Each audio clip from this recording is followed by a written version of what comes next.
সম্মানিত ভিউয়ার্স, আজ 2024 সালের এসএসসি পরীক্ষার্থীদের জন্য পদার্থবিজ্ঞানের দ্বিতীয় অধ্যায়ের অঙ্ক নিয়ে আসছি।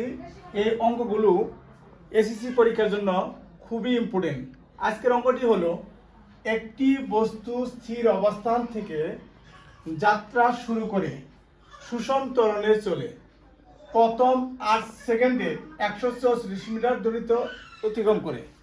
এখন প্রশ্নটি হলো, উদ্দীপকের আলোকে বস্তুটির ত্বরণ কত?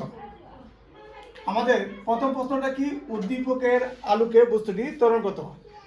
এই ডাক থেকে আমরা বলতে পারি, যখন করব একটি বস্তু স্থির অবস্থান থেকে যাত্রা শুরু করে, আমরা জানি স্থির অবস্থান কথাটা বললে ইউর মান 0। এখানে আমরা লিখব, এখানে ইউ সমান 0 মিটার পার সেকেন্ড।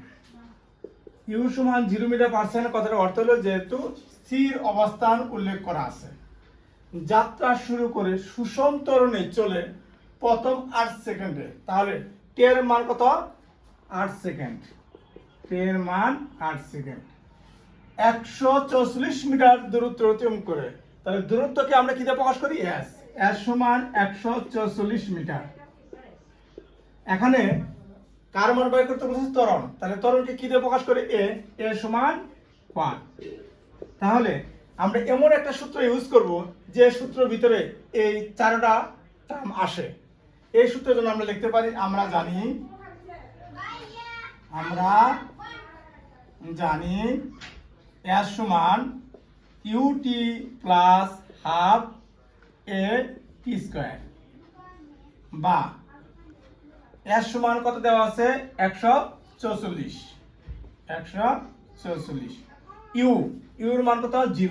0 গুণন টি এর মান হলো 8 প্লাস হাফ গুণ এর মান 9, 8 থেকে যাবে, টি এর মান 8 এর উপরে স্কয়ার, বা তাহলে 144।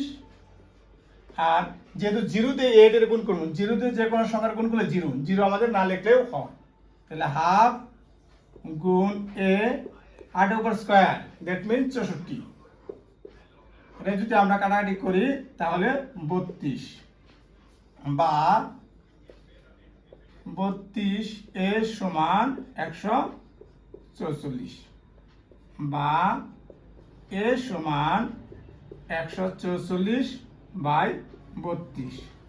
তাহলে আমরা যদি 144/32, অতএব এ সমান 4.5 মিটার পার সেকেন্ড স্কয়ার।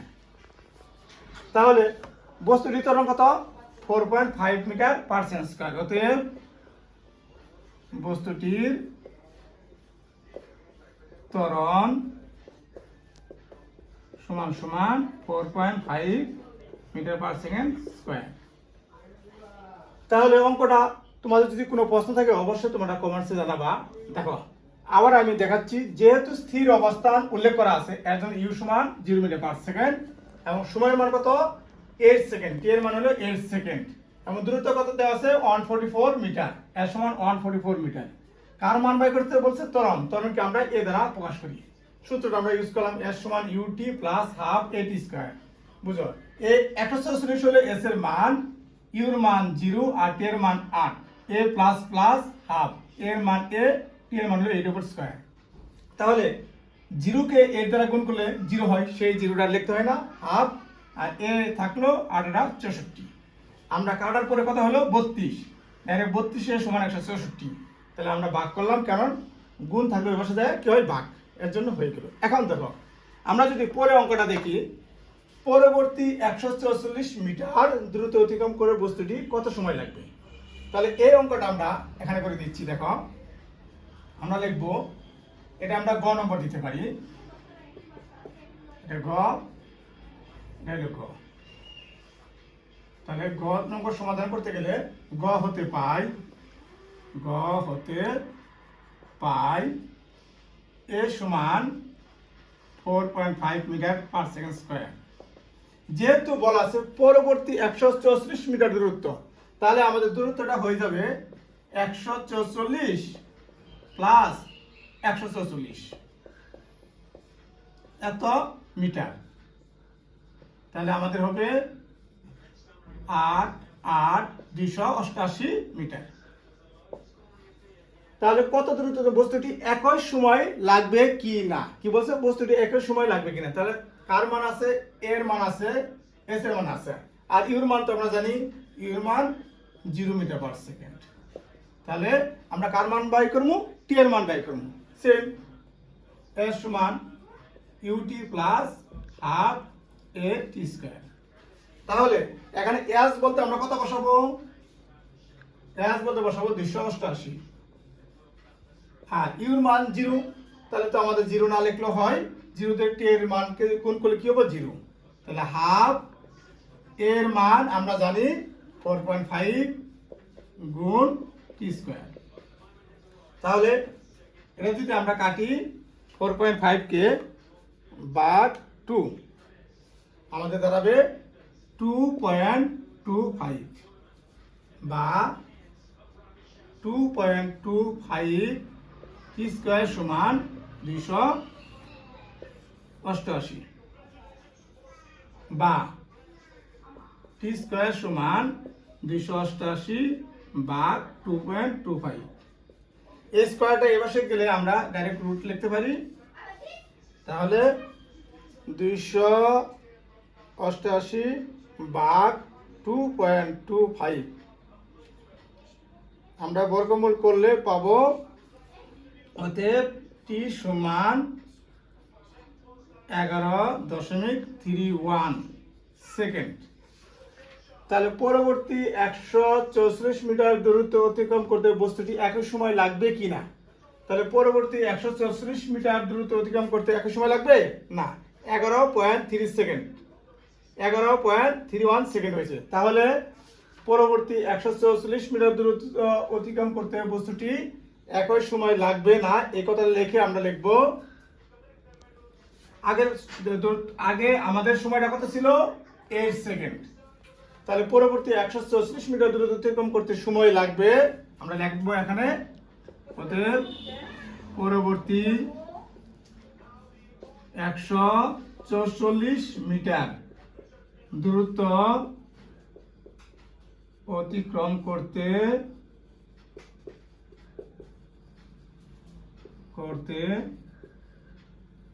সময় লাগবে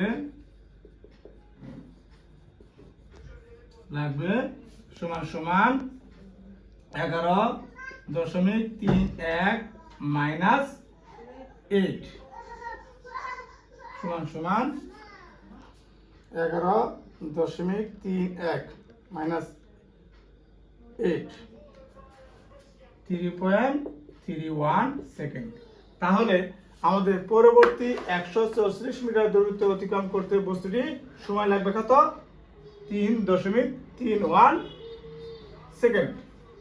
তাহলে আমরা অবশ্যই অঙ্কটা বুঝতে পারছি। যদি সমস্যা হয় তোমরা অবশ্যই কমেন্টসে জানাবা। দেখো আমি আরেকবার দেখাচ্ছি, পরবর্তী 144 মিটার দূরত্ব অতিক্রম করতে বস্তুটি একই সময় লাগবে কিনা। দ্যাট মিন্স আমরা গ হতে পাই a সমান 4.5 metre per second square, s 144 metre, পরবর্তী যেহেতু বলা আছে 144 সাথে 144 যোগ 288 মিটার, আর ইউর মান আমরা জানি 0 মিটার পার সেকেন্ড, s সমান ইউটি প্লাস হাফ ইটি স্কয়ার। এখানে s এর মান 288, ইউর মান যেহেতু 0 দিয়ে গুণ করলে 0 হয়ে যাবে, এর জন্য আমরা লিখি নাই। তাহলে হাফ গুণ এর মান 4.5 টি স্কয়ার, 2 দিয়ে 4.5 এর যদি আমরা ভাগ করি কত হবে 2.25।